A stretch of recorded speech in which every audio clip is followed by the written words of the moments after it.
牛油糕係一種古老嘅糕點，佢見證咗整個歐亞大陸文化交流嘅歷史。而時至今日，呢一種糕點已經係澳門嘅非物質文化遺產，佢依然係澳門土生葡人聖誕節必備嘅甜品。但係成個澳門竟然得返佢一個人，仲堅持用緊古法製造。而家係澳門冇咩人用古法做牛油糕記啦，我所知咧就得返我一個人咯。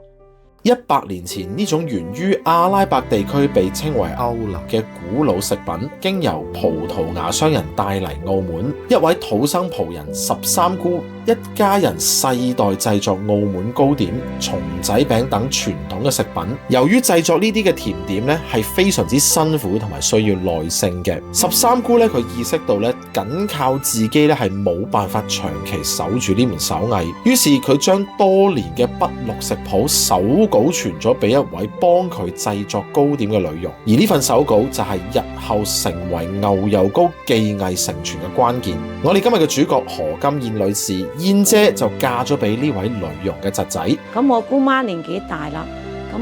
到傳咗我老爺啦，到我老公10幾歲亦都開始煮呢個牛油糕，煮到佢再揾傳承人嗰時，就揾到我喺呢度做咗幾十年嘅牛油糕。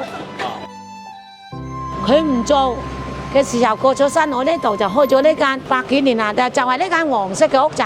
我帶你去啊，好唔好啊？當我哋問起牛油糕咁少人做，係咪供不應求嘅時候，燕姐就同我哋講咗佢嘅創業經驗啊。燕姐喺創立金燕品牌嘅初期並唔順利，初3年嘅生意咧都未達預期嘅，佢仲甚至乎一度需要喺外邊打工去幫補店鋪嘅營運。面對身邊嘅人都勸佢放棄嘅聲音，燕姐選擇咗堅持，而燕姐嘅堅持亦都得到咗各界嘅認可，通過咗本地嘅展會同埋媒體嘅助力，政府又幫佢融入咗雙會館等推廣嘅機會，金燕咧逐漸被更加多嘅本地居民同埋遊客認識。如今燕姐同埋佢嘅品牌已經成為澳門文化旅遊嘅一部分，吸引咗大批嘅本地土生葡人食客同埋遊客欣賞。